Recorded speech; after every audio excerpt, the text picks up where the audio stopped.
cho đỡ xí nó, ok, nên từ sáng nó có nông free candy, free toy, ok, free candy, free toy, lòng ngon lòng ngon, free candy, free toy for everyone, ok, free candy, free toy for everyone, free candy, free toy, cái giờ tới chị đâu chị đến á, ok, lòng ngon thế rồi, cho cái luôn cho con của anh này nó, ok, cái con đọc được hai thì nó, ok, thế lòng ngon thế thì nó, ok, lòng ngon thế thì, free candy, ok, happy Halloween everyone.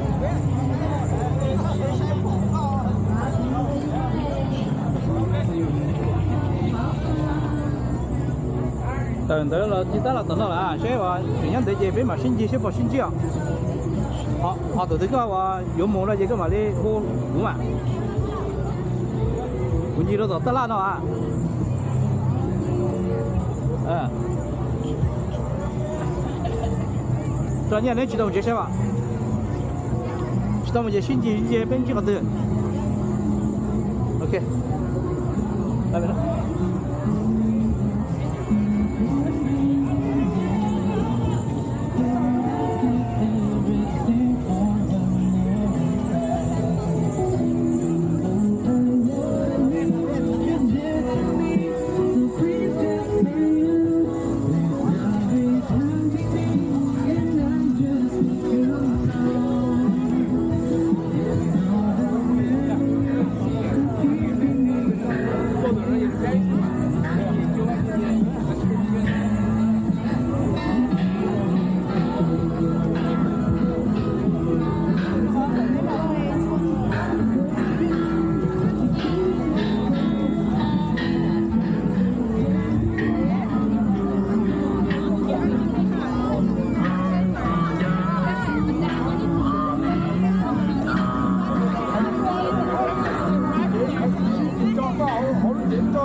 tôi nó bỏ tới giờ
有点该吃的吧。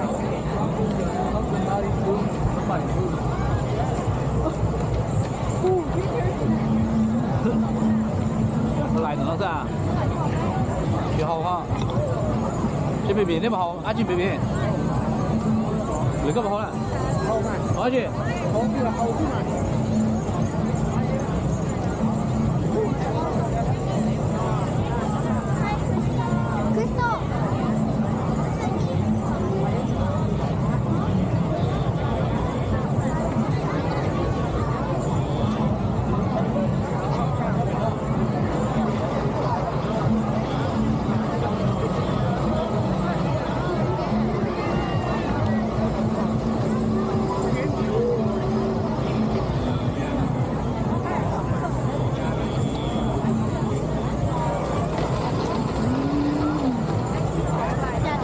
Chú lại là chú lại thắng rồi.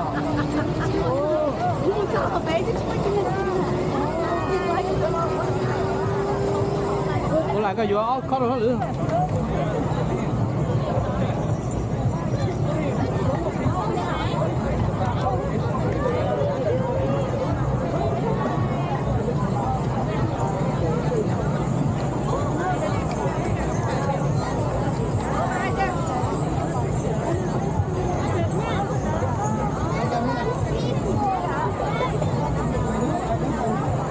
Hai lúc cổ rồi.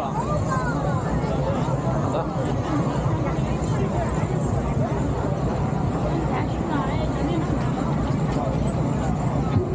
Đi rồi. Được bắt không? Dạ con bố đó.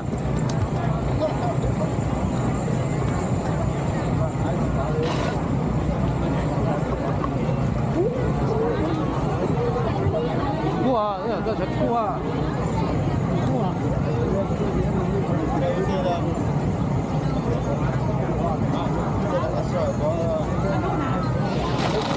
Có thể có toàn cái lại nó vô là cũng chi tế cũng lỗi.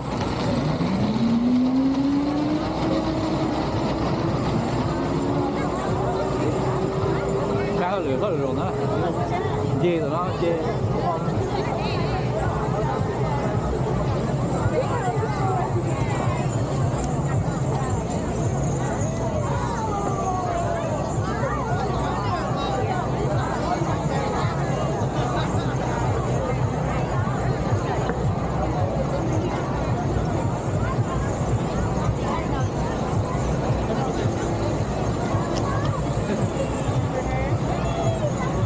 Order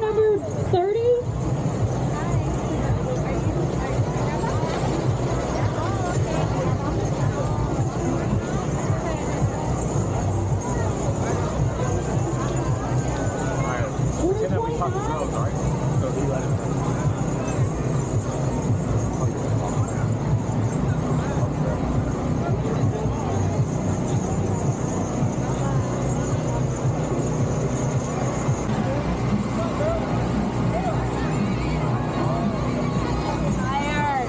This is your fault.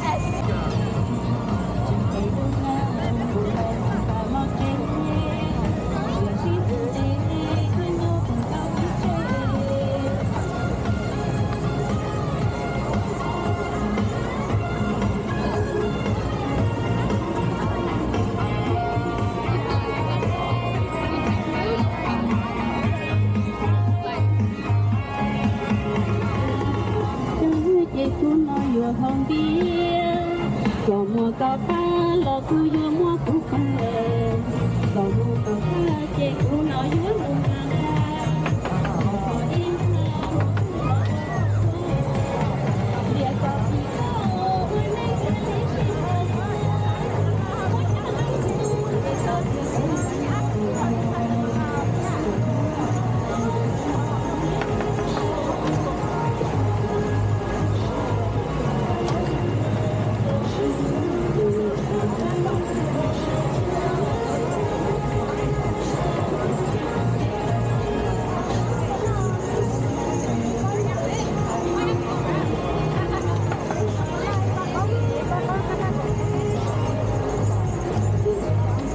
Tôi dạ. Có còn đó. Giờ tôi đây.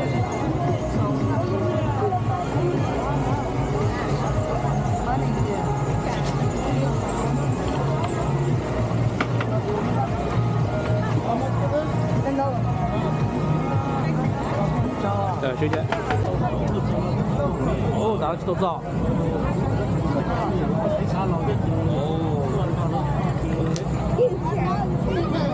Yeah.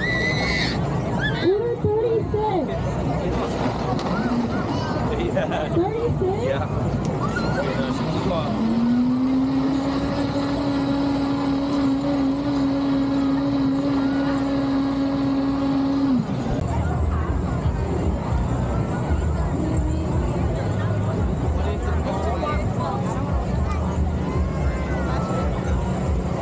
Cá này, đây là cái chi cá.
Hả lựa.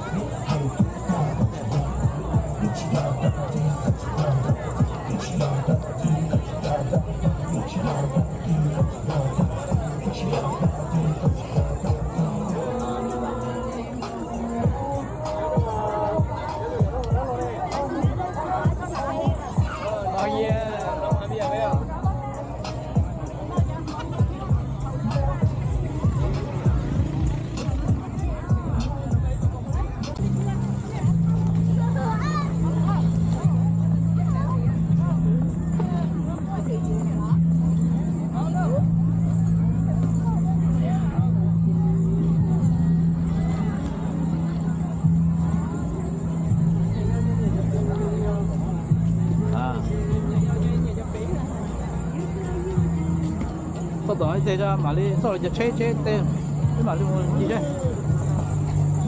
Dạ, tới kia là ốc hồng.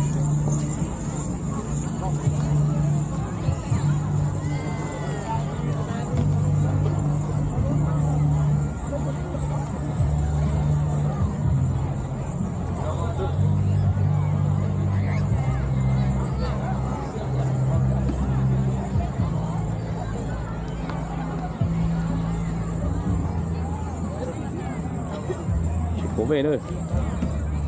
Ở cho chết sport cố về và hai nữa.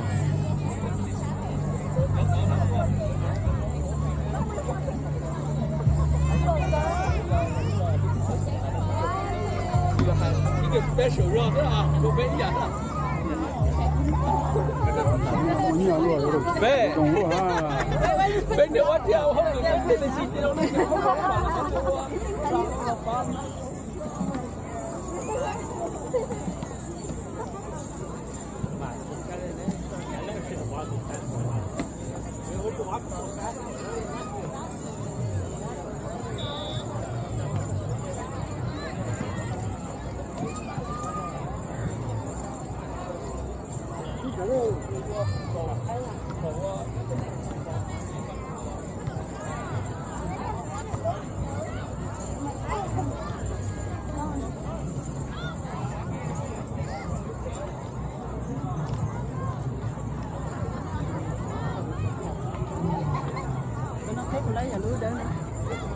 được nhận lại cho nó cho khổ với spawn 20 lần.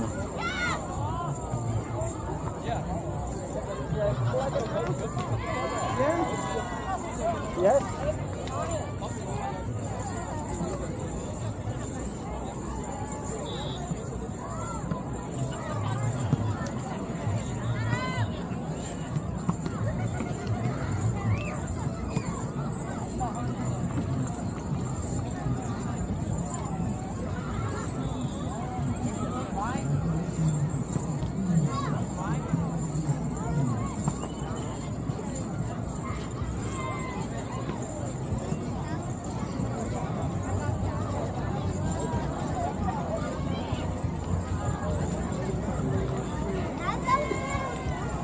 Dạ, chỉ bảo rồi thôi mà. Chỉ thay了cho nó你讲真的是。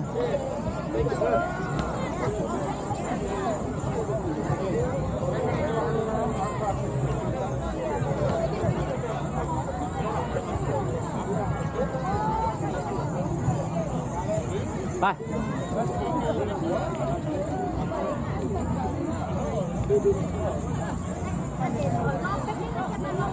nhiều có chấm lại chè xé tôi thanh chấm lại thêm tôi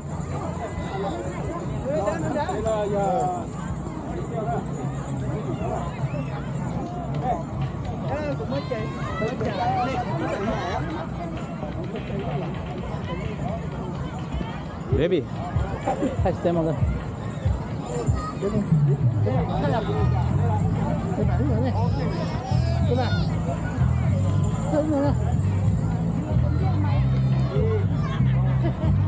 nói giả nó chơi là mới thay rồi ta tay lên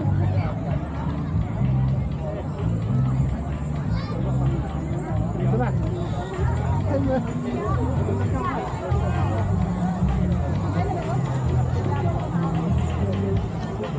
Vâng,别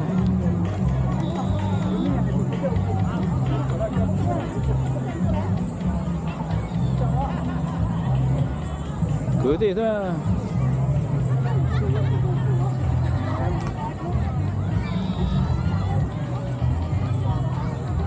Thay chuẩn bị lại.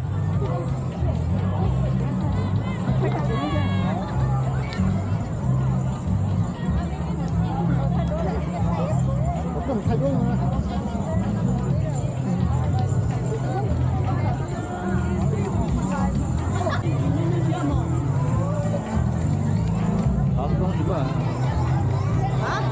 Chị chưa bỏ ra, phải đó.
Lúc mà chủ nó chọn đấy.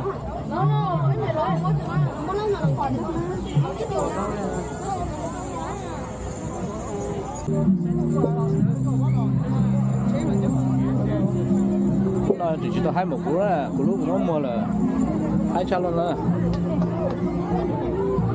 mỗi lúc của chợ mua dừa là sáng là lúc là chỉ 200 lần thôi.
Bảo ra.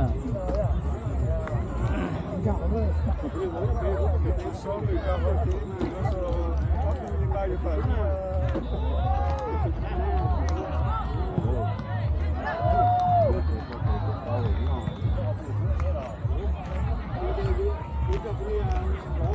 Mì Gõ để không bỏ lỡ những video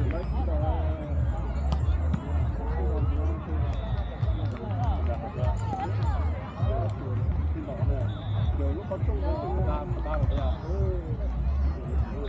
dẫn.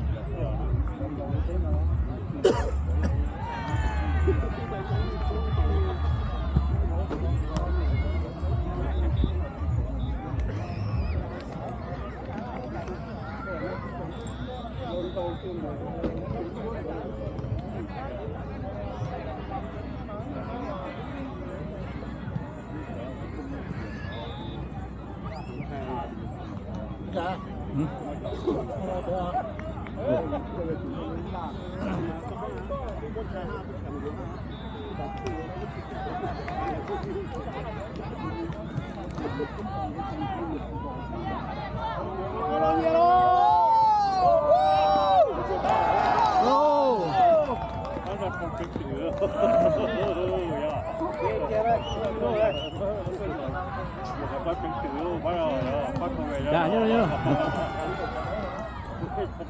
Tổ tiên à? Tôi nằm mơ à? Tôi nằm bên châu à? bên châu chứ tôi Tôi sẽ tự làm gì bút chơi thì đó sẽ dùng nó chơi dùng chó rồi. đi cho tan trọ nữa. Cô để ra chỉ ra chiều. Tôi muốn tao tao muốn nói chỉ nhóc gì kia. Chúng nó tự ở đây tự ta. Đó ở đây tự. Mà nó được cô chợ. Dạ, có sai số là có lần nữa nó hả? Dạ, nhớ rồi. Cũng như nhau nói ra một bên ra Không có nó chơi. Tại vì ha, bây giờ chơi thế nào? Tại chỉ biết không nói này. Nhưng chỉ là nó duy nhất đấy. đây chính là cái chuyện chọn đó có cái chủ ý là như thế cái có gì này Câu giáo. phải năm muốn à Xa chủ chi. xa chủ chi à chi chùa cứ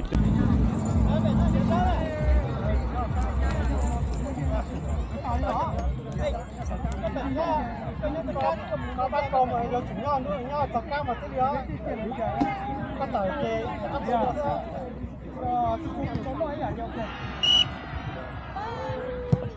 Ôi da. Bây giờ nhớ rồi. Nên phá rồi. Có rất cảm cá bia cũng có ngam bia thế. Bây giờ cả trên nhà.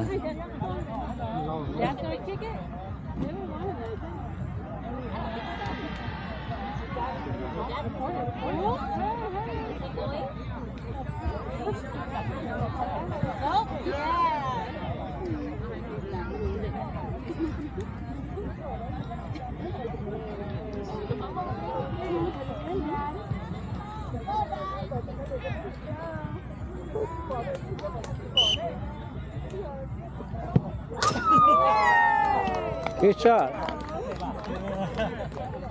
lại cái lẻ lấy tôi đâu này đi thật đấy mà cái tụi ta nó to lắm mà 我是傻屌，那爱天是刀，那爱整天刀木那一样啦。那来我用别耶，龙哥龙啊。 cái chuyện kiaคือcơ à 还对，是不？现在啥事事了？爱啦，人家在爱啥事 all the time。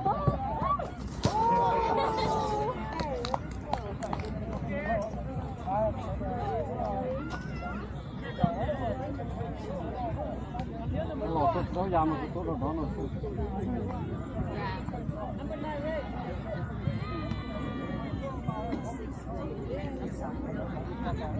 nó chẳng có liền nó chỉ nhẹ cũng mới thôi cứ nhẹ là chỉ là cũng mà thấy cũng chỉ ông nhẹ ông có liền cũng nhẹ chứ thì cái giờ tụi nó kia lọ cái gì bao tiền tới tao thì cái giờ có chuyện ông phải tao nhìn tới cái chắc lọ nó gì này cho nên đi phải tha mà nếu mà họ sẽ tham đâu nè cái này giống này cái nó bán trong cô không à có trong có này ăn thôi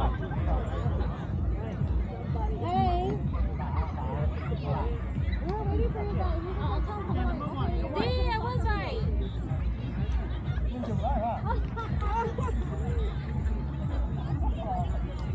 Oh my god.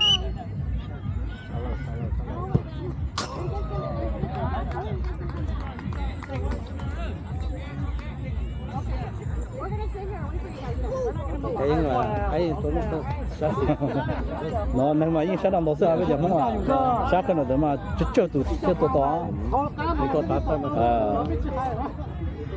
nó phải sát tao mà lấy chính bộ phận này sát tao mà lấy chính này sát tao giờ năng够bây giờ bộ phận này thì xuống tao mà lấy cái nào sao số tụi mà sát nó chỉ mà tao giao luôn thôi à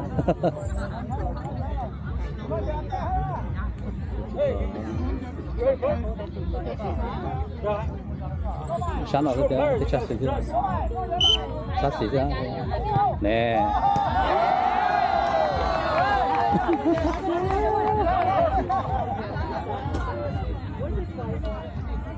bây giờ này tôi bên mông là còn chuyện nó không hóa nếu lột sát nếu tôi mà nếu chín chia đó nếu tôi chín chia đó thì nếu tôi sát lên ngồi đấy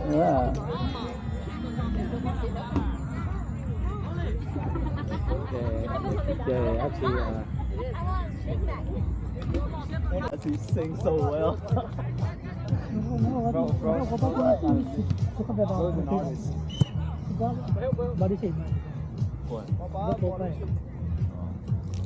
Keep going, it's all the way there.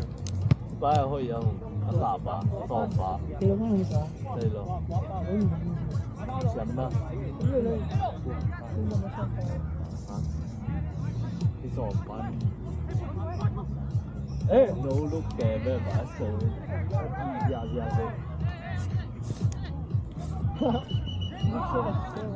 Mau về, mau về.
Màu ra.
Dạ nhớ.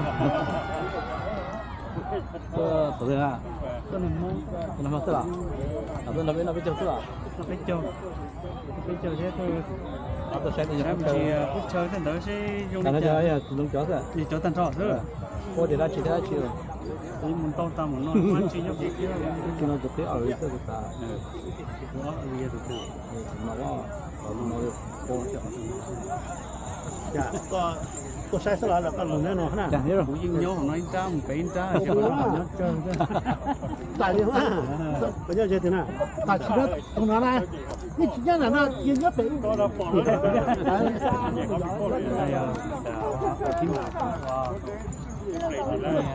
Cái chuyện chọn đó thôi. Cái chủ ý rồi chứ. Cái có sao này?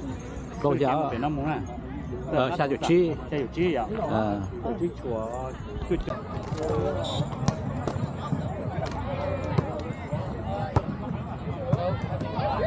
A little bit.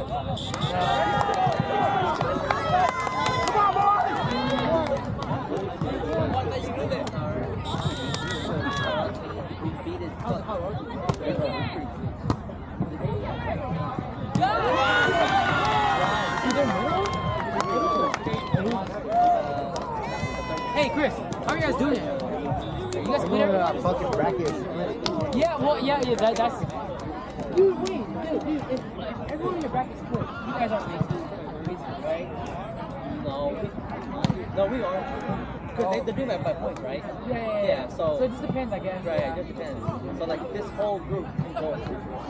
Just everybody on this right could go. Good, but yeah, it'll be tough because you guys are all you guys want to get. Yeah. It depends on how the other brackets. Yeah. Exactly. Let's see, we like that we got down.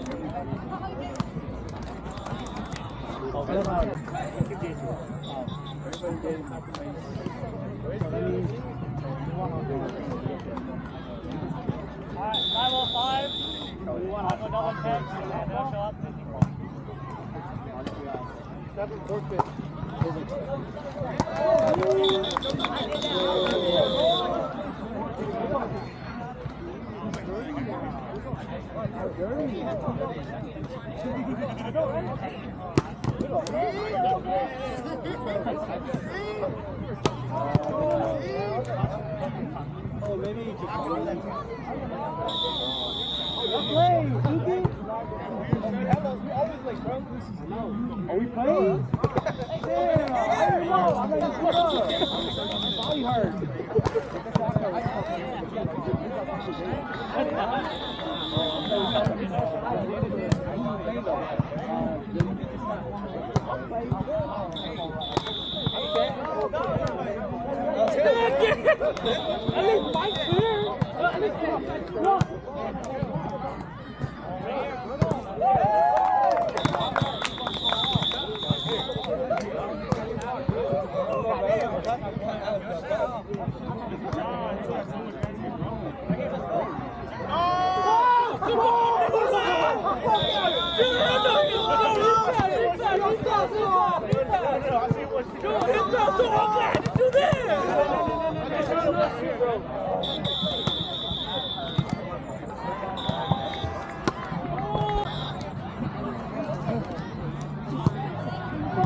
Oh!